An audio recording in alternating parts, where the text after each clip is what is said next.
Hi everybody, welcome to another weekend video. This morning I was trying to figure out what I wanted to record today, and I came up with the idea of talking about blocking out your first proportions. So what I mean by that, a good rule of thumb when you're designing anything, and I think I actually have a video somewhere on my channel that goes into a bit more detail on this, but a really simple thing to remember is PSD.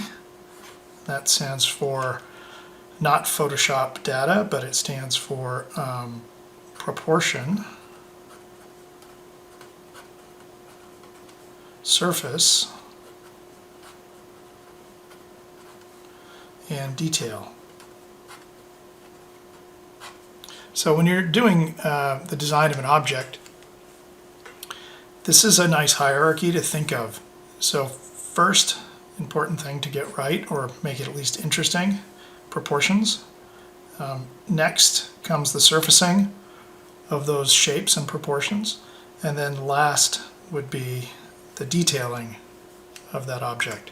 And you could think of this as sort of also with tools, that when I block out proportions, a lot of times I'll use a very light marker. So we'll use a toner 1 today, and that allows me to investigate a little bit because it's a very light value. Surfacing is a little bit difficult using marker and pen, because surfacing a lot of times is communicated to the viewer through value changes. So if you want to do curved surfaces, then you need a gradation, and it's difficult to do gradations with markers. So if you want to do a lot of organic surfacing, I would probably use a medium that allows me to do gradations easier. So what I mean by that is probably pencil or digital or chalk, something along those lines. And then detail, of course, can be done quite effectively with pen, using line work, etc., over the top of your first sketch. So let's move into the proportion part. So whenever I do a sketch, let's say we're doing a little spaceship of some sort. So usually what I think about is the packaging. And what I mean by that is, where are the elements that I know I need to make this thing either appear functional. Right, so maybe I've got some sort of nose cone on this, some little notch for something there, who knows what at this point. And I've got I know I want to have a cabin where I put some people. Let's change the scale though. Let's just do a little windshield here. And let's say I do a person that's this scale.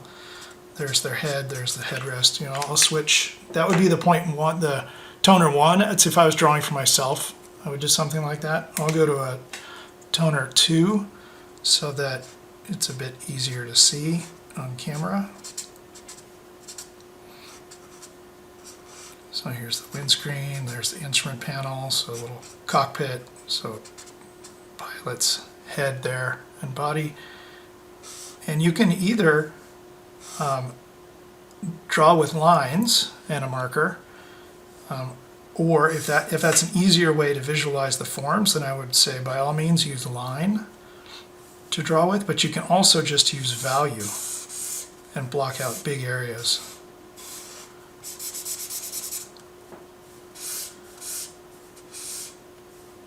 And then I can combine that with line, so maybe this is a little surface here that will be pointing up towards the light, so it's lighter, and then this area here drops into shadow. We've got some tech bits and pieces down below. Obviously this is something I've, drawn more than once, so that's going to make it a little bit easier to block out.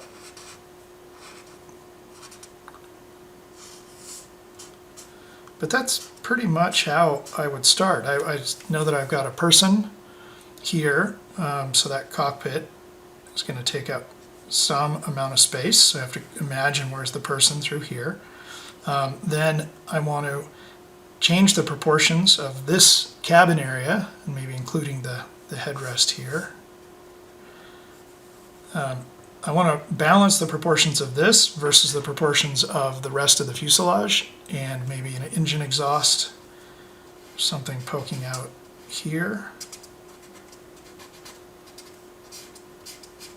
Maybe there's two of those, one on either side, and this is like a long cylinder. So those are the things I want to consider, is the balance of not only this to this, but also the balance of the dark shadow areas as compared to the lighter upper. The things I usually try to do is make these balance areas in the proportion different from each other, both in the length and in the height. And what I mean by that is that I don't want to put this line right here, shadow area, halfway between. Now, if it was a pure cylinder, of course, that's what we would get, right? If this was meant to be, right, a cylinder, and we light it from above, right, we're going to get a core shadow right down the middle, and then this would all drop into shadow. That's fine. And that's one way you can make it look like a cylinder, is to put this dark line right down the middle. But if I don't want that to be a cylinder, then I can either move the light towards me, and that will push this dark area down below, and that's a way that I could have this cylinder continue. Let's say I rolled the light towards me, when it's sort of going behind my head, I could push that shadow area underneath. So even if it was a cylinder, I could still move the lighting in such a way that would divide this unequally. And that will make that look a little bit more dynamic than if it's right down the middle. Even if I had a shape like this again, let's say something like this, little windshield, little character. Okay, now I have an option here of where I start to divide this shape. Now I've already made a choice with where I put that accent, and that accent is not centered in the overall length. So I'm always striving to add a little bit of dynamism to these by offsetting and breaking them up. And there are all sorts of rules of thumb you can apply to this. You can come up with your own ratios. You can use some golden section dividers. Maybe this one got pretty close to the golden section, actually. Not by design, just by chance, but probably from practice. So I like that one quite a bit. Please don't ask where I got these, because there's no name on them. They were given to me as a gift, so I don't know. But you could, if you liked using the golden section, you could say, well, yeah, I'm going to use that for the length, and what about for the height? Yeah, we could divide this now as well and say, well, I could either go here to there, or I could flip that. I could say, well, I want to go there to there. So I could put something through here. Let's just darken that up. So now I've divided this with the golden section that way, or I could go and do something along these lines and dividing it the opposite direction. Either way, I'm splitting it so that the vertical dimension is not evenly broken, and same with the horizontal. So that's one way to keep your designs looking a bit more dynamic, is to strive for unequal divisions, and then you can come back and do line work, of course, and this would get it more into the detail part, and sort of ignoring the surfacing in this case, is other than just, oh yeah, it's probably convex across the top, so everything's a little lighter, and everything here turns under, so it's a little bit darker. And then you could come back and start to pick out some shapes. And I would usually just start with what I know the most, and this is a very unforgiving pen. It's super bold, but shows up well on YouTube. So if I know the person is going to be there, and I want to sketch that first, so maybe I start there. We should see the instrument panel through here. So maybe I start with the cockpit shape. And that integrates into the body a little bit with some double cut lines and things through here. We could darken down some areas. Now I can work on the silhouette. Maybe indicate a couple of details back in there. You can always come back and start to add more value. So I'm going to grab a 3 in this case so we can drop in, let's go 4. That one's a little too light.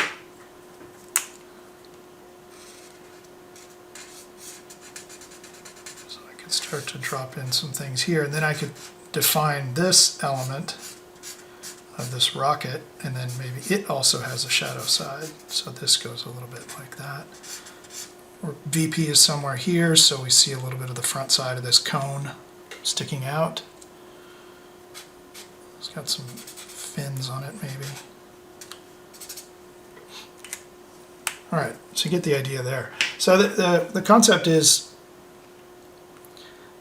draw lightly, block out the big surfaces, draw what you know first.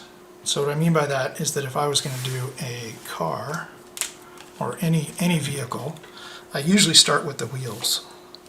And the reason I start with the wheels is because, one, I know I'm going to need them at some point. I start with wheels, I start with a wheelbase. Okay, now I can start to experiment with the overall proportions. I know that I've got the wheels proportion to each other. The rear is a little bit larger than the front. They're both on the ground. Now I have to think about what type of vehicle do I want it to be. Is it an upright off-road vehicle? Is it a very low sports car? Is it a truck? What is it? I don't know. So usually I'll put a VP maybe towards the front, and then I see a little bit more of the rear wheel at the back, a little bit of ground shadow. Let's do a truck. Usually set a little bit of rake to it, and what I mean by that is that the body form is not sitting parallel to the ground. It's leaning a little bit lower at the front, a little higher at the back. That's called rake. That again is in the pursuit of making it look a little bit more dynamic. Let's put a big dividing line here, and that's dividing this front element from the back. You'll notice I didn't put it exactly between the wheels. That would have been somewhere right in through here, but I moved it a little bit to the back. It could have also been moved a little to the front. Again, with the idea of setting some proportional balance that's a little bit askew. That'll make it feel a bit more dynamic. So this has got some sort of a center bed frame structure to it. Maybe start, I've sort of committed to triangles. So I'll stay with that idea, see if I can work that throughout. I don't know yet if this is entirely behind the wheel, like it's very narrow, because it's a side view. We haven't set any width yet, and that will be a bit ambiguous in this view. But that's okay, because this view is really just about the side view proportions. So I don't know what it is yet, but there's a triangle there, so let's keep working with that. Let's go up into the cab. So you see I'm using lines here, but I'm thinking sort of in volumes. Let's put a little visor on it. Something like this, maybe another triangle there somehow.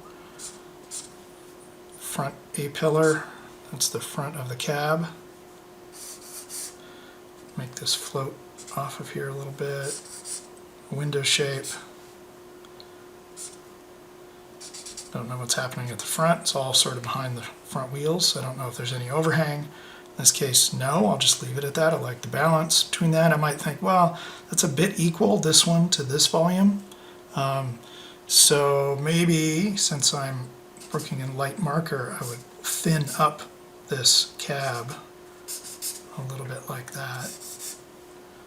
And go ahead and just make the correction in my drawing. Again, if this is a toner 1, then that will all disappear after scanning. In this case, you see quite a bit more of it on camera, so just sort of have to look past that. Let's bulk that up. Let's divide this with a big triangle shape through here. Maybe this is all undercut, leaning towards the ground, so this is all in shadow. And maybe this one's got some little vent details on it to make it look different than this component piece.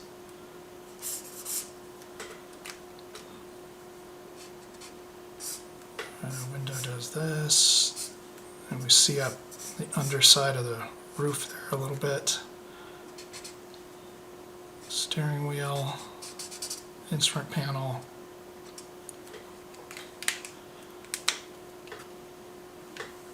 So that's kind of how I would start the sketch. I don't think I'll add any line weight on this one because then I won't stop. And I didn't want to get too involved beyond doing proportions and block out. If you did use a dark marker and you wanted to get rid of that, you could always go to the old trick of dropping in a background, like so, and then you can grab an even darker marker. Let's get like this 6. And this is one way that you could try to save that and then cut back into the shape.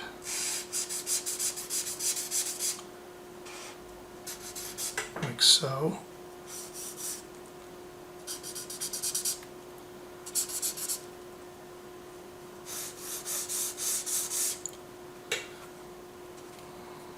And now we're cutting into it. If we wanted to make it look more realistic, of course, we'd have to start to consider, oh, this is glass, so I should see through there. If the window is tinted, technically then we should see a little bit darker material through there. So I could grab, let's see, what do I have? I only have an 8. So if I wanted to, I could say darken down inside the window graphic. In fact, we could just darken all of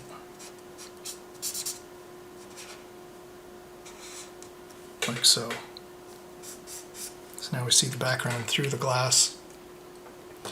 Went really dark there, so my only choice to add back in the instrument panel and the steering wheel would be to use black.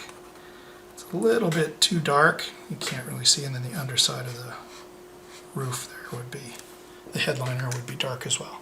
Don't think that's going to show up very much. Anyway, that's the idea. Start with what you know. In this case, I started with the wheels, blocked out the proportions. I tried to keep them dynamic by splitting up the proportions of the length and the height, always being aware not to make them exactly equal. Even if you're doing like a big cylinder cross section and it is going to be equal, you can change the lighting to effectively change the visual graphics of how it's broken up.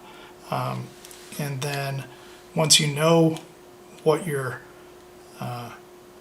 volumes are and the proportions that you like, I try not to go into the line weight part of the drawing until I'm happy with the proportions. And a lot of times that means I'll have a page of little thumbnail sketches that never get past this stage. And that's fine. Don't worry about making the page perfect. Just experiment and block out proportions and mix it up. And if you do one like this, maybe then the next sketch you do, try to do the opposite. Say, well, in this one I went with like a long nose and a short tail. Maybe on this one, you know, I'll do a short nose and a long tail, you know, and we end up with some different looking proportions. And maybe it's an enclosed canopy, something like that. So mix it up. Doing the opposites is a great way to work. It's easy to remember, right? If I did it this way once, I'll flip it and do it the opposite the next way. So just a little reminder, hope that helps a little bit, is to think about these 3 things: proportion, surface, detail. Block out your proportions lightly, experiment with them, try to keep them dynamic, and then add your line weight after the fact. I think that's it for this week. Everybody have a great week and stay safe.